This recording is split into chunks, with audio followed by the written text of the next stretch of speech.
to get that all accomplished before there was like only a week of outdoor pickleball weather Yeah. left. Oh, well. Yeah, it's going to be, we've had great response from it. There's been people up there playing all the time, so It's just it's so pretty cool. fun. Do Yeah. you play? Yes, I do. Yeah. Excellent. Kinda. So I'm going to call this meeting of the Senior Advisory Committee to order. And obviously Susan and David are here. So I'm not sure of the protocol when we don't have a quorum. Alyssa, do we go through the whole agenda or how does that work? We will not, this is, and I'm just gonna make sure Don can hear me here. We will not go through the entire agenda. We won't need to do approval of the minutes or going through any items that need specific action. We can listen to our presenters here today, which will be Don and John from Southwest, so. But no voters, right? No votes, correct. Yeah, okay, no votes. So just a FYI, I don't know if you do this, but we should have people respond yay or nay if they're going to be here or not when you send the agenda out. We can do that. I think it'd be good. I don't know if the city has a protocol for that, but it'd be good for them. For We people haven't. to let you know if they're not coming. Yeah, we haven't in the past, but that's something we can start. I can just add that to the email that I send you all on Friday, Thursday, Yeah. whenever that comes out, no problem. So this, we talked about this last week too, the reminder that I think we should eliminate some people that have never showed up. So we have a better chance of hitting a quorum in the future. Is that There's a okay? policy with that, that we can take a look at and that we have been taking a look at as staff. And You have to miss so many meetings or, yeah. Yeah, good. Well, John, we're going to record you, so we'll ship you out, vicariously to the other people. So with that, the other items on the agenda here, wait, Alyssa, do you have any announcements that you want to share that we should? yeah, I can just quickly go through that. I just have some events that are coming our way. We do have the last community compost site opening November 5th. So if you have a bunch of leaves still in your yard, I know there's still a bunch of leaves on the tree, but if you need to drop them off. This year, aren't they? Right. Feel free to go to the old Public Works site, which is across the street at AQ Brewery, and drop those off. It's free. And then we do have the Mini Fall Fest coming up tomorrow, downtown Victoria at Bayfront Park. You can drop off your pumpkins. It's another one of those last-minute compost events. Drop off your extra fall decor, your jack-o'-lanterns that are slowly wilting away after Halloween. And then watch a movie with us. I think it begins at 6 or 6:30 p.m. I'll have to double check on that one. But we'll be showcasing The Nightmare Before Christmas out in the park. So bundle up and join us for Right. that one. Sounds good. We also have an Urban Land Institute panel discussion, which is a joint discussion with City Council and the Planning Commission meeting. That's going to be next Monday at 5 p.m. It's a scheduled City Council meeting. I just wanted to bring it to your attention because I think they will be talking about affordability housing and kind of innovative, affordable options out there. So that might just be a good one to watch. You can attend, of course, in person, but it will be broadcast as all of our public meetings are on YouTube and our agenda portal. And what's the date for that? That is November 8th at 5 p.m. Okay. And an agenda will come out probably that Thursday, Friday before. We also have Light Up Victoria coming up on December 2nd. We'll have Santa on the old fire truck there to take photos. We'll have a new dance studio that's coming to town to do a quick performance, and then we'll also have Holy Family there to do a choir performance as well. And that's going to be the kickoff celebration to winter, and we'll officially do the lighting ceremony and light up the town at that point. Good. And then the last one is Victoria Library downstairs is having their annual book sale December 4th from 10 a.m. to 3 p.m. It's hosted by the library and the Friends of the Library, so if you are looking at filling up your bookshelf, this would be a great opportunity to do so. Yeah, sounds good. Thank you. Yeah. So old business, do you have any information about the resource packets to share? Yeah, so we are taking a look at new ways to market that. We're just finishing up those final details that we talked about at the last meeting and improving the website. Something else we talked about internally is adding an how-to video on the website. So we're looking at ways that we can actually put that on there. It might be a good feature just to help navigate, you know, Sure. the links and whatnot. So we're still trucking away and hopefully get that marketed and pushed out there soon. But we want to get all of our ducks in a row first. When does the next booklet come out?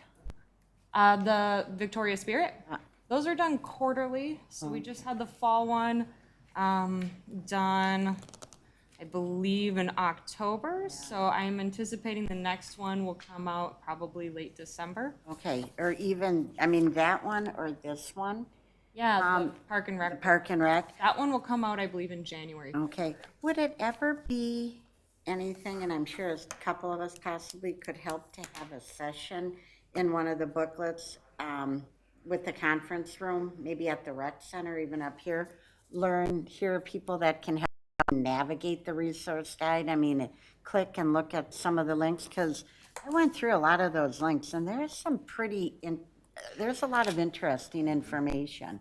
And, you know, and maybe a couple of us could be there a few different times or if you think that's appropriate. I think that's a great idea. What we could do is pilot the program, get it on the next Park and Rec brochure as a session that we can offer, and then we can talk next meeting if anyone wants to sign up for doing that. But it would come out probably in the winter, which would really would be align. okay. Then we can push out the senior expo at that time too, and really help market that too. Sure. So I think that's a great idea. And maybe we could even have, you know, meet your senior advisory committee. We're here for you, and we could have water and some little treats and giveaways. Bring in seniors. So. Great idea.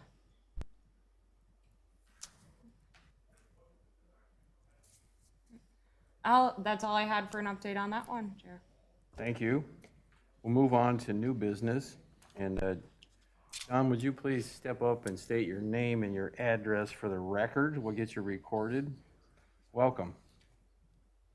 You want my work address, right? Work Yes, address will be address. fine. Right. We don't want to get your home address and come visit you and protest in front of your house. All right, good morning. My name is John Haggenmiller. I am with Southwest Transit out of Eden Prairie, basically, and address is 14405 West 62nd Street, Eden Prairie, 55346. Great. Thank you. Welcome. And John, for that presentation, I do have that little black remote sitting up there. You could just scroll through the arrows and it should click through. Nice. All right, there you are. Okay. I see you. Thank you. And You're live. I'm up. Go I'm ahead. up. Okay, excellent. So first off, thanks for having me. Appreciate it. Just wanted to come in today. I'm going to just give you first off with just a broad overview of Southwest Transit, just some broad strokes, some fun facts, stuff like that. And then we're going to dive into and talk a little bit more extensively about our Prime service, which is what services the city of Victoria here. So,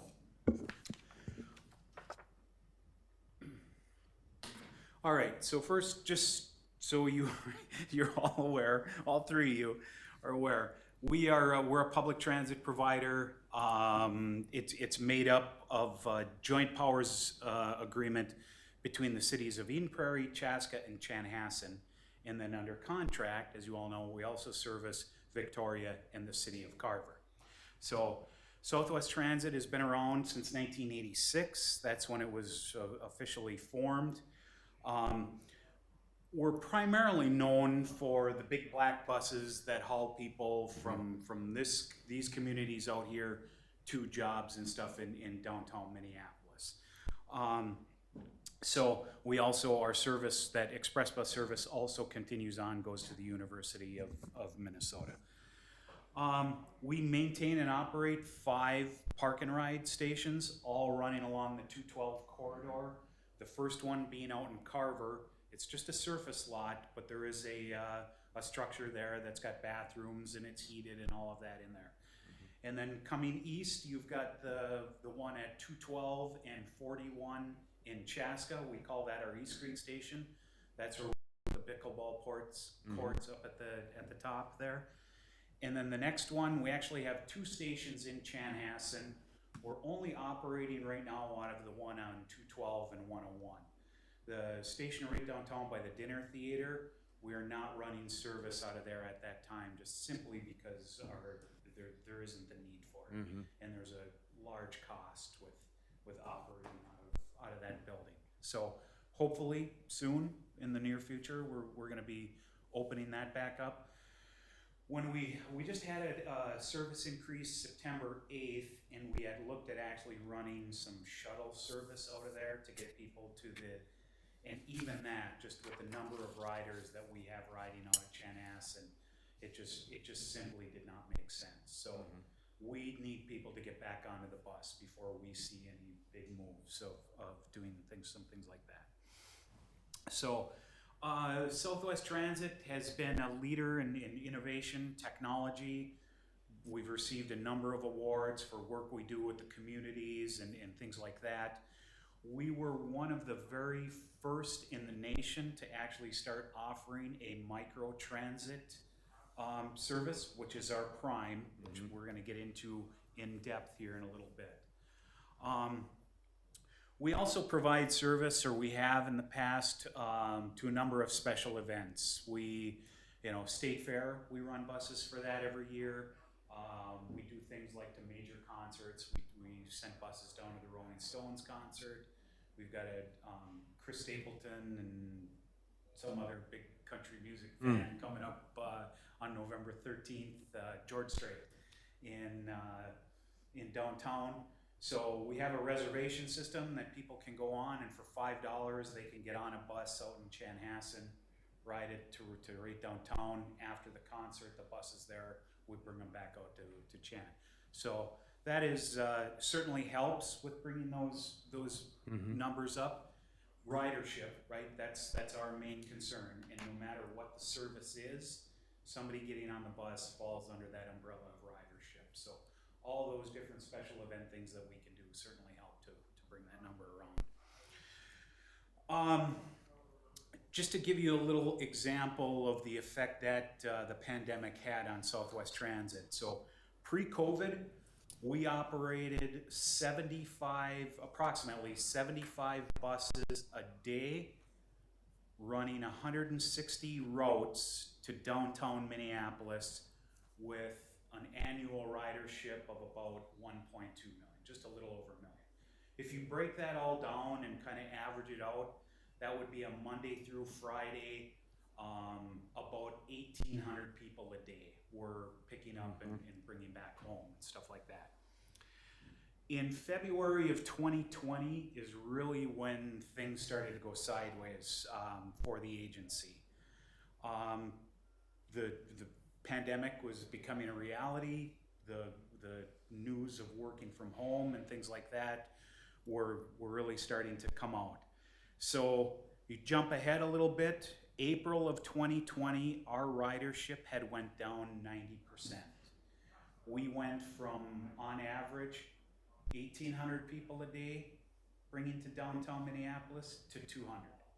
That's what we went in that stretch for the longest time, of 200 people a day getting on our buses.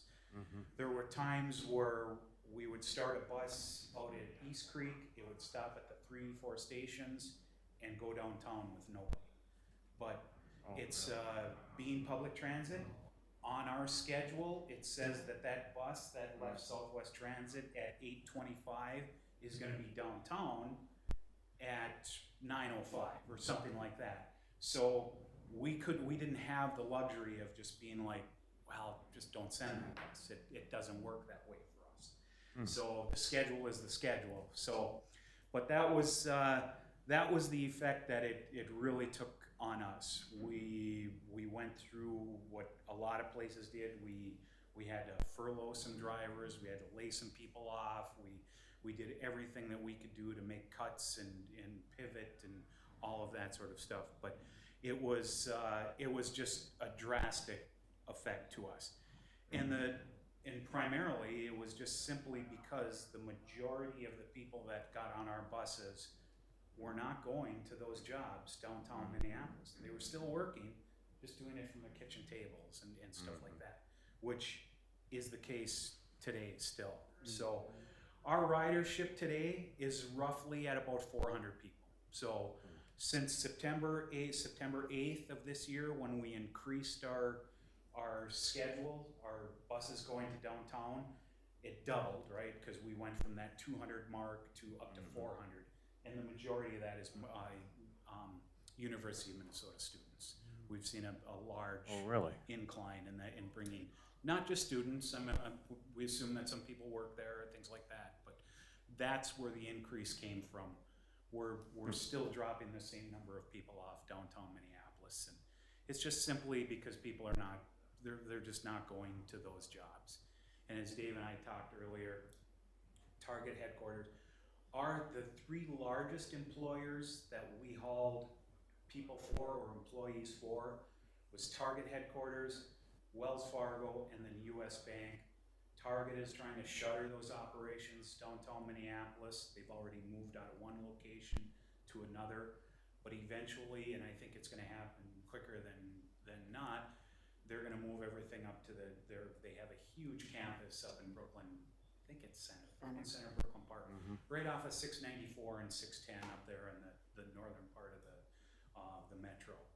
So Wells Fargo, kind of all, not really all over the board. They're the ones that we get communication from the most, and it's going to be January, February of 2022 before they bring people back to the office. US Bank is all over the board. They have no idea, and they're not committing to anything.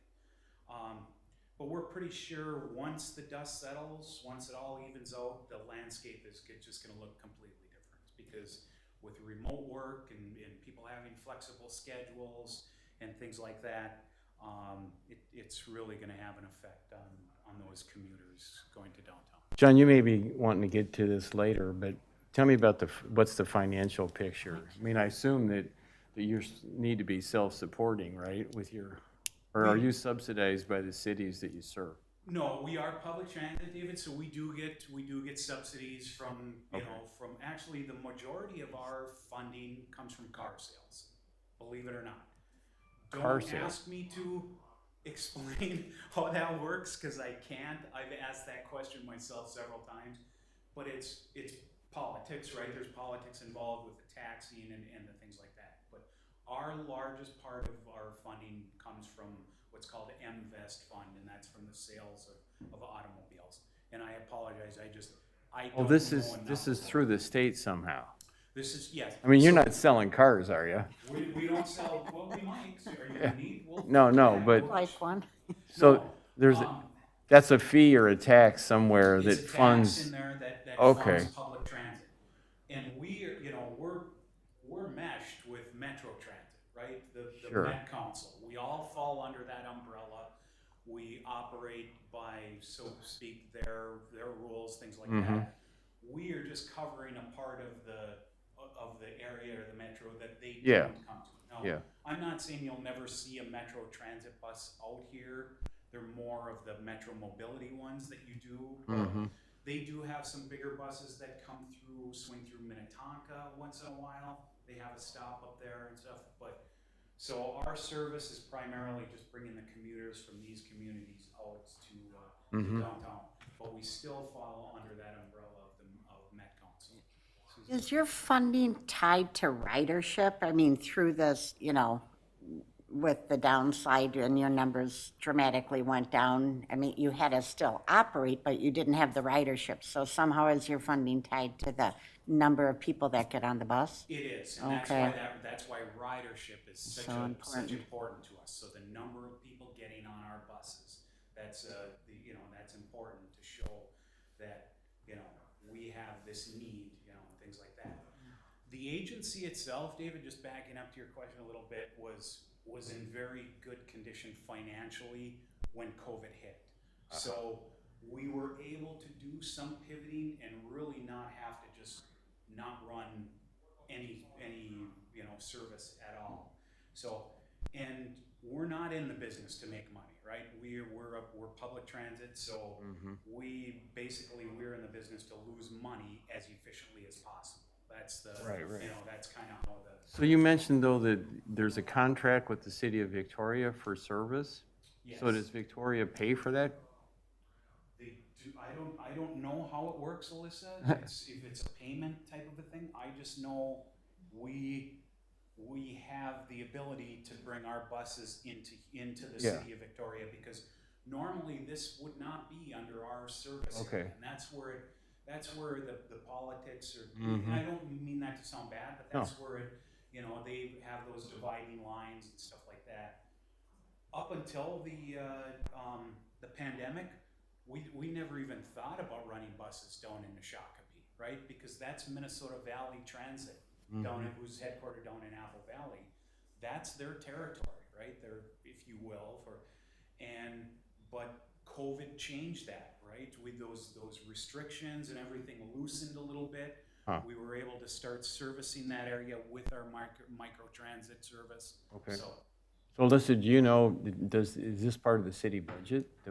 Yeah, it is. We are funded by the city budget to provide Southwest Transit to come out here. We have two contracts, or kind of a mesh of one, which is to provide the Southwest Prime and then the Prime Medical for those medical services. Okay. For the Prime one, you go to the bus. I think you pay a $5 fee, isn't it? The city actually pays 10 of those dollars on the back end per rider. And then there's a reduced fare, I believe, for children under a certain age too. But we pay, again, that $10 extra on the side. For the med services, we pay a $5 fee on the front end, so those riders can Okay. Yeah, come at a reduced rate. good to know. So John, next question. Yes. What's the new light rail gonna do to your business? That is my next question. That's what I have written down right here. you're screwing You up guys my must be- slides. you here. guys No, must- I'm kidding. If we're jumping ahead, you just say, I'll get to that in a minute. So there's mixed feelings on the light rail, right? There really is. There's, in my mind, I haven't been in transit for my entire career, right? So I don't. So this is just simply my perspective. With the size of Minneapolis and the size of the Southwest communities, Carver was just named, or not, but it's the fastest growing community in the state or something like that. Sure. At least they were about a year ago or something like that. The light rail is needed, okay? Now, that's just my 2 cents. Now, there's a lot of, well, it's gonna bring a lot of riffraff out, the crime's gonna increase, things like that. Southwest Transit's gonna go away, it's gonna wipe us out. I don't think any of those things are gonna happen. I really don't. Has the transit authority done any research on the impact of that on your business? They did, but David, that All- was all. all bets are off years now, yeah. Before this project's been in the works for 15 years. 15 years, Right. Right. and there's still. I think it's going to be closer to 3 years from right now before it's all said and done. Before they drop a train on those tracks and it shows up in Eden Prairie. Several months ago, they ran into a soil contamination problem right as the train is coming into downtown Minneapolis. It's kind of right in the Kenwood area there. So, kind of between Kenwood and Hopkins, where the train snakes through. So, what I understand is happening right now is they have to dig all that earth out of there, Oh my goodness. get it out, and then bring in non-contaminated soil and fill it in and get it. It's just that, and that pushed the project back, I was told 7-8 months, just, from that. So, once it's all said and done, I mean, it's gonna work pretty slick, right? In Eden Prairie, they're rebuilding that station. We're in a temporary little place right now. The building that we were in for years, the beautiful brick Southwest station right there, is gone. And we dropped a little trailer house, if you will, right where the Culvers used to be. And that's where we run our buses out of right now. But once it's all said and done, the train will swoop in on one side of the station, our buses will be operating right on the other, and they'll all be going downtown. So our service will not change. Once we leave Eden Prairie, our next stop is gonna be 4th and Marquette, downtown Minneapolis. Okay. The train,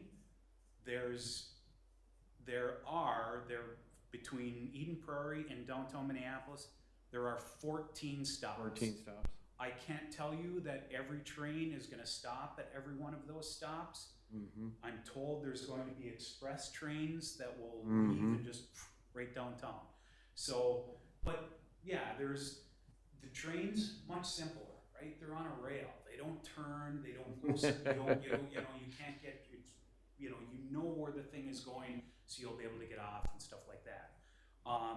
Our buses, beautiful MCI coach buses with bucket seats and Wi-Fi and everybody's got Wi-Fi, but it's just going to be a different commute.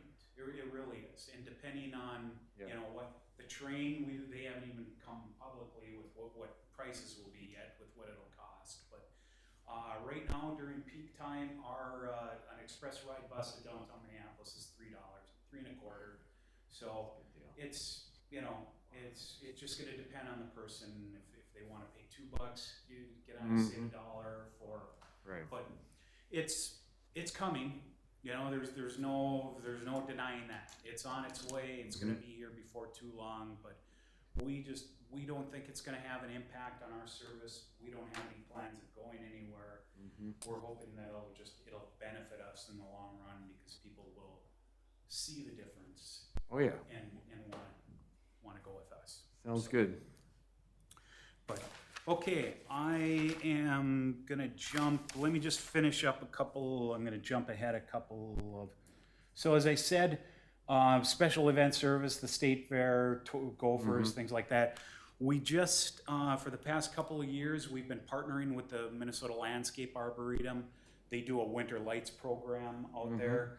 So on weekends, starting mid-November, we will run bus service out of our East Creek station. People can park there, all included with their ticket to go to the winter lights at the ARB. And they can park at East Creek, get on the bus, we'll bring them right in there. When they're all done, we'll have buses there and then kind of bring them back. Nice. The biggest reason for doing that is the ARB simply doesn't have parking.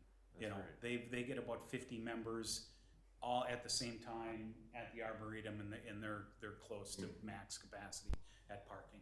So it's been a nice partnership over the years. We like working with the ARB, and they do a nice thing.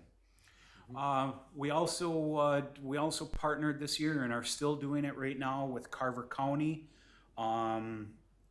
During the height of the pandemic, when everybody was getting shots, vaccines, all of that, we worked with Carver to pick up several seniors at different residents in Carver County and brought them out to the Waconia Event Center for their shots, and then brought them back home and did that again for the second shot. And we're in the process now of doing the booster shots. It worked out for the actual first and second shots. It worked out really well. Social distancing on all the buses. You only had so many people on it. All of our buses have dividers between the, plexiglass dividers between the seats and stuff. We pulled up at the Waconia Event Center. The nurses came right onto the buses. The people didn't have to get off the bus. They got their shot, everything, and then we shuttled them right back home. So it worked out very well. That's just a picture of one of our buses that I actually absolutely love. This is one of our new MCI low floor coaches, and you can see right in the middle of that W there. The beauty of this is that the ADA compliance. So on most transit buses right now, they are ADA compliant, but the person in the mobility device gets lifted up on the outside of the bus, and then up at the top, those doors slide open, and then they go in. This one pulls up right to the curb, lowers itself, all of those doors open, and a ramp comes out, and the person in the mobility device has their own little location right inside of that doorway with all of the ratchet straps and everything. There's seats right there for anybody that's traveling with the person that has the disability or something like that. It's they're fantastic. I wish I had one here that I could bring you guys out and show you. We have three, I believe we have three of these right now. The one with the most miles on it has about 300 miles because we just simply did not have the need to be running those buses. Yeah. So, okay, now we are gonna get into, where am I going? All right, so this is our Prime service, guys. So in 2015, Southwest Transit launched a Microtransit. That's the transit nerd term for this kind of service. It was one of the first in the country, and it was really to start addressing that first mile, last mile problem, because having two stations in Chanhassen that will bring you to downtown Minneapolis is great, but if you live here and you don't have a vehicle, how do you get to Chanhassen to get on that bus, right? So Microtransit was something that started being talked about, started being developed, and we launched the first one in 2015. So it's, for those of you that are familiar, and to the consumer, it works just like Lyft or Uber, if you're familiar with either of those. It's an on-demand service. When you are ready to go, wherever it is you're going, even with our service, we bring people to the Eden Prairie Mall, we bring people to the Chanhassen Legion, some go shopping, some just want to go have a hamburger and a beer, stuff like that. They call Prime, $4 a ride, we come pick them up at their house, we bring them to their destination. When they're done doing their errands, having lunch, whatever it is, call us again, we come back, pick them up, and bring them right back to their house. Is it a real phone call or is it an app like Uber? Or Lyft? Both. So it's a downloadable app, which is seamless. But with this service, we knew one of our target markets was really going to be seniors for this. Yeah. So we developed it that there's a phone number and you talk to a live person. If we call the number right now, you're going to talk to a lovely lady in Eden Prairie named Dawn. She's going to take some information from you, take you, ride, where you need to be picked up, where you're going, and she's going to tell you, okay, your driver's name is Nick, and he's going to be there in about 17 minutes. Nick shows up, picks you up, you pay on the bus, credit card, cash, whatever you want to do. We have punch cards that are available. And then like I was explaining earlier, it may be, if you're going to go to Eden Prairie Center, we may pick somebody else up on the way.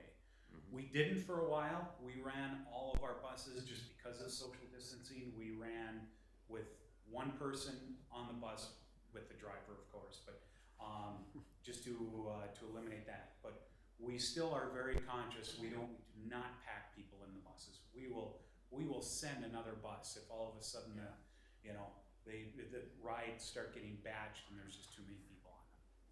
I think that's one of the best things for seniors that I can imagine.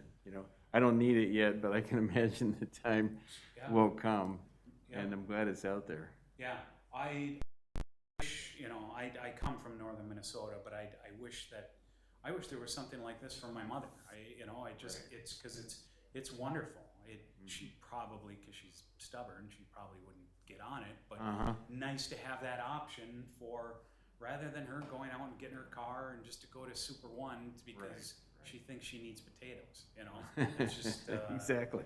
Well, and I think an unknown, it's really available for anyone. It's not just for seniors, not Prime, just for seniors. and there are, Yeah, I get it. especially if the light rail is up and running or whatever, great to have the light rail, but you have to get there. Right. Do you want to leave your car and then go, so I don't think as many people realize it's available for anyone. Yes. So, as I mentioned, on demand, when you're ready to go, that's when you call us. One of the things that we definitely like to tout is that the drivers of the buses, they're trained, they're certified, they're our employees, right? We know them. We have so many drivers that go and pick up the same people, weekly or twice a week, 3 days a week, or something like that. And one of our drivers, Nick, picks Alyssa up, and 3 days a week, and they get to know on a basis. It's just that it's building those, just in that safety, security, all of that sort of stuff. So, 2018 remember we started in 2015. By 2018, on an annual basis, Prime was giving 100,000 rides a year 2019 was gonna break that, but we kind of, I don't have those final numbers. Once they started putting everything together, we were already into 2020 and things were going bad. So, but that's the growth pattern of that. So the in 2020, or excuse me, late in 2019, and I came to work for the agency in November of 19. I had a lot of history with Southwest Transit.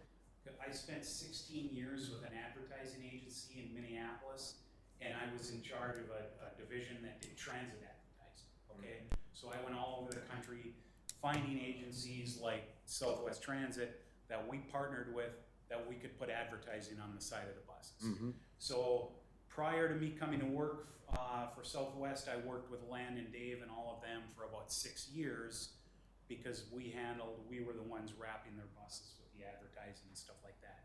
So got to know those guys, built a relationship, you know, a good rapport and all of that. And then just for a number of reasons, they were looking for somebody in their marketing outreach department. I had enough of 16 years in advertising, so it was just a nice fit. So.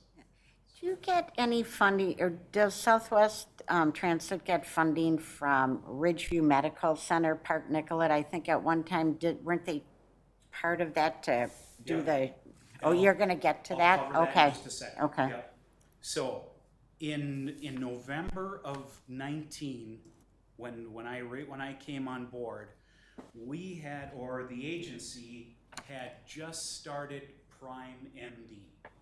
And the whole purpose behind Prime MD was it was gonna be for non-emergency medical transportation. We were gonna change it, or we did change it a little bit differently to work, we changed it to work differently from our regular Prime service, where Prime is just when you wanna go, it's an on-demand thing. With Prime MD, we made it so you could schedule a ride 2 weeks in advance. So if you leave your doctor today and they tell you you want your back in 2 weeks, you could call us today and schedule that ride for us to come and pick you up to go to any medical facility. But it is for those medical rides. We did partner with Ridgeview Medical Facility, and they are subsidizing that ride. So anytime we are bringing a passenger to a Ridgeview facility, the price of the cost of the ride is essentially half price, because Ridgeview is paying a one-way fare for that. So, and then 2020, you'll see on the bottom there, 2020.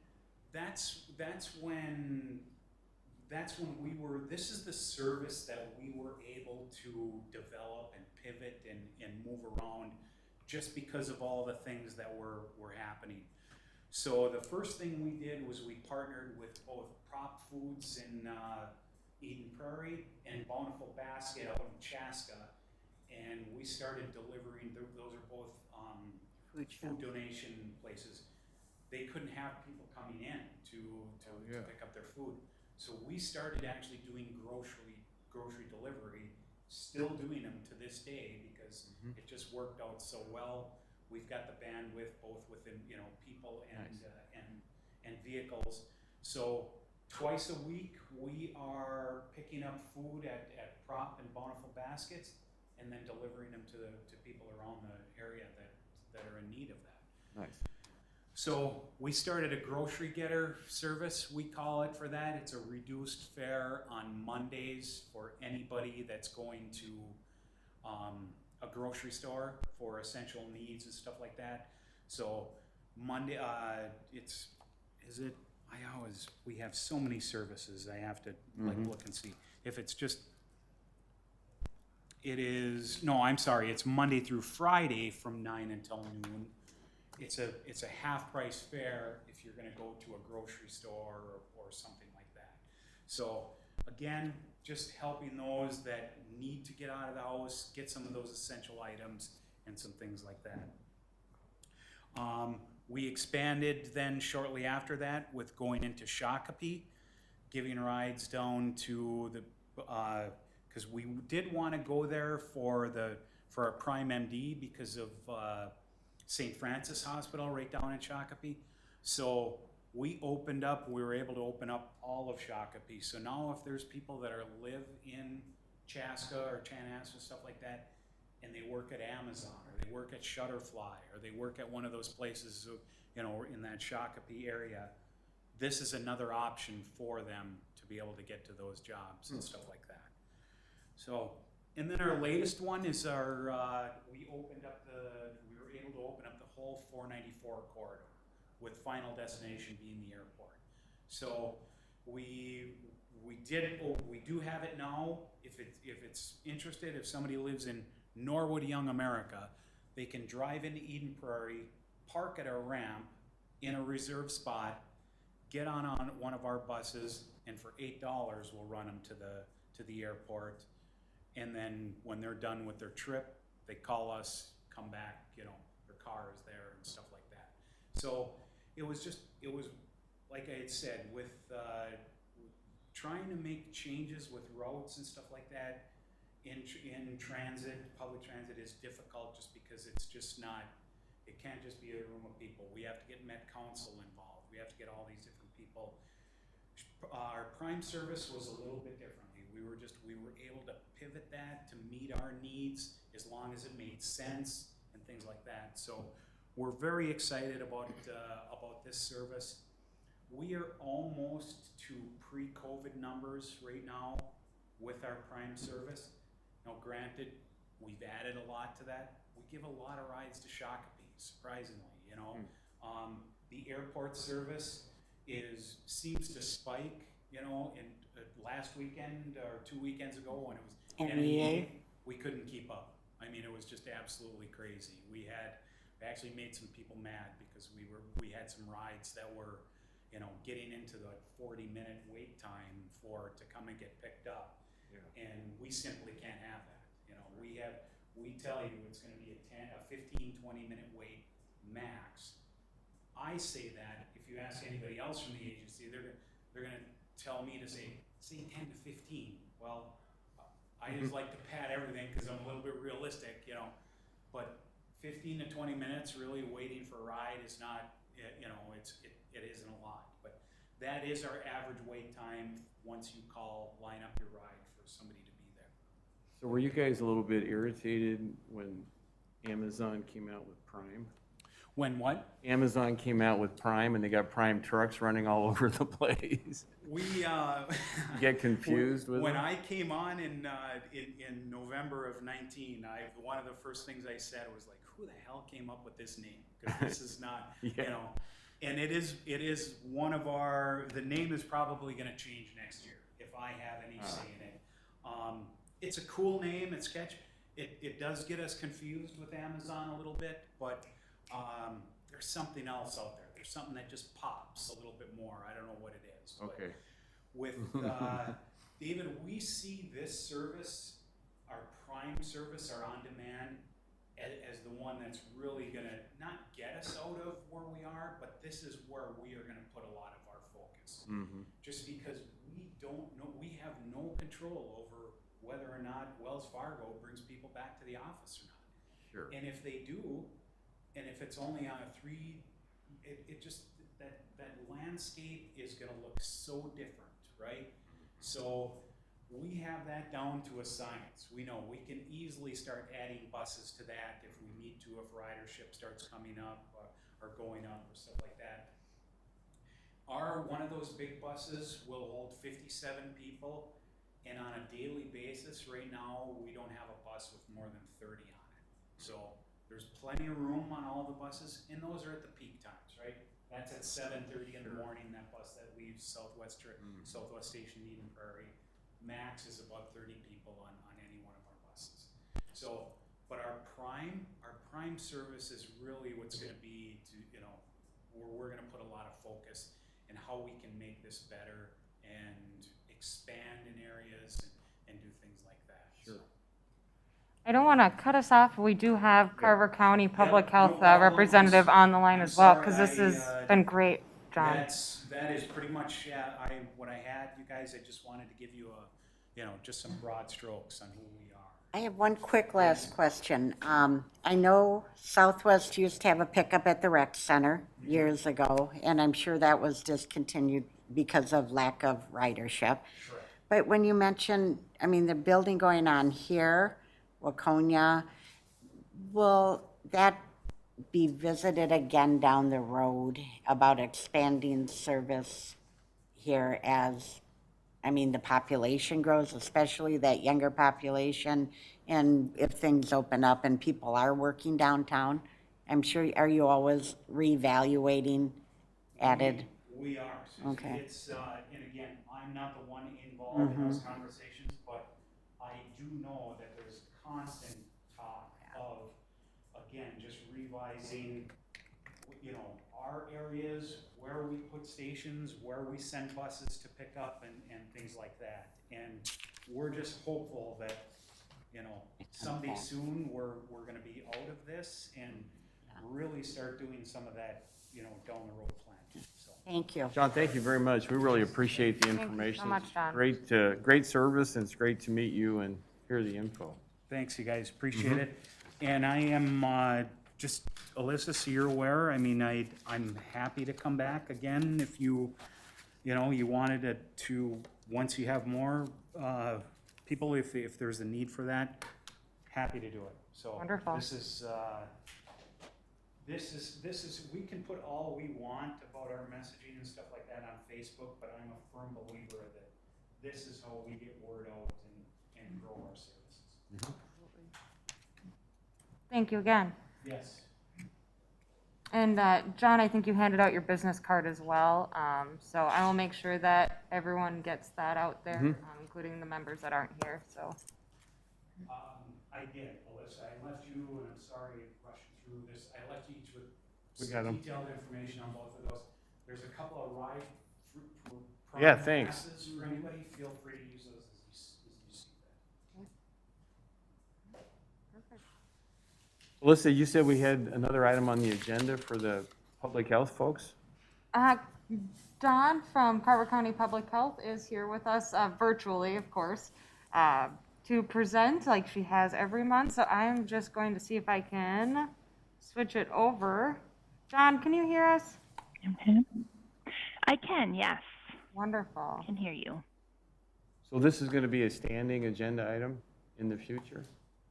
Yes, correct. Okay. There we go. Thanks, Don. Welcome, Don. Thank you, and thank you for letting me join virtually. I'm going to try to share my screen. I'm sorry, I'm not the best at that. I don't know why I always have issues, even though I practice. Share. So I just put this on a PowerPoint. I don't have a lot of updates that really pertain necessarily to the Senior Commission, but just kind of the standing updates of our testing sites. The COVID testing site is up and running, and we're open Mondays, Wednesdays, and Fridays. And so if anyone needs any free testing, we're there. Community event. So we have contracted with Marnita's Table again to do a virtual get-together community dinner and conversation. It is Thursday from 6 to 8:30, and anyone in the community is invited. I shared the link there. If you are interested, you can pre-register. They will offer you a meal to be dropped off at your home if you want to eat during the meeting, or you can get a gift card to enjoy a meal later after the meeting. And it's just really to get the community together. Nice. Yeah, it was pretty successful the first time they did it. It was about a year and a half ago, and obviously it was before COVID, so it was before that, but it was seemed very successful just to get the community together and have a conversation. So. And then, just because I love data and I wanted to share this for other people who seem to love data, NACHO, which is a national collaboration of local and tribal health departments, has gathered county data for each of the counties in the nation, and they've gathered it for Carver County. And here's the link here, and I sent these slides to Alyssa so people can have the link if they want it. And it just gives a lot of data on the county. It gives life expectancy, health, poverty rates, education rates. And so if anyone's interested in just learning more about the county and the data, there's a link and it has it. Eventually this link will be placed on the Carver County Public Health website to link out to it, but that might take a couple of weeks. And those are really all the updates. Just stay safe. There's still breakthrough cases and COVID cases happening throughout the county and the state, so just stay safe. Is there any questions? Dawn, this is Sue. I do have a question. It looks like Pfizer's rolling out the vaccine, I think tomorrow's the final day for approval for 5 through 12-year-olds, possibly. Will the Waconia Event Center, will Carver County be offering those for children like they did in the past? So the simple answer right now is no, we don't plan to open the Waconia Event Center for mass vaccines. We're going to keep it as a testing center. For the children, we are still in planning to see what that will look like. So will it be the pharmacies? Will it be the healthcare providers, which are overwhelmed with just sick COVID patients? Will we go into the schools and vaccinate through the schools? Or will we just try to accommodate as much as we can on our Tuesday clinics at the government center? So I don't have a good answer for you on that yet, but we're trying to make plans and trying to figure out the best option. Because we do have limited staff and now we are being stretched into testing and vaccinating, and there is some vaccination fatigue happening because we've been doing it for quite a while. Well, thank you. Yeah. Don, thank you so much. We appreciate the update. Yes, yes. And like Dawn mentioned, I do have a copy of the PowerPoint as well as a flyer for the Emerge event she brought up that's happening on Thursday and the COVID community testing. So I'll send those out to all members. Great. Okay, thank you. So under old business, do we need to talk about the date for our meeting next week or next month, Alyssa? You know, I can send a follow-up email out to see what time works best for everybody for a new date for the December 6th meeting. Yep. Sure. I know just last Wednesday I booked, I'm going to be out of town from December 7th through December 14th. So then it gets pretty late, so whatever anybody else wants to come up with. What's the problem with the 6th, our normal date? Yes, so on December 6th, the City Council is tentatively hosting a legislative workshop over at possibly Charleston Meadows. We're working out the details with them now. We do this annually. We bring in our legislators and our representatives from the county and the state to talk about what our policy positions are for the upcoming legislative year. So. And what's the time for that? That will be at 9 a.m. to 10:30 a.m. So we could go later on the 6th? We could go later on the 6th. That is a possibility as well, if that would work for people. I can throw out a couple different alternatives other than just December 13th and see what has the most people that can attend. I think that'd be good to take a poll. Yep, we can do that. Some options. So I think that's all we need to do today because we can't take any official business on minutes. That is correct, Chair. Okay. Well, let's be adjourned then, all right? I second that. Okay. Thanks again, Don. Thank you for setting that up with Southwest. Yeah, that was really interesting. I think that's a great service for us. Yeah. Community. I'll be right back. I try to take them when we got another trip coming up, but take them To the airport. To the weren't airport? Yeah. Do they just pick to you up at see- the airport?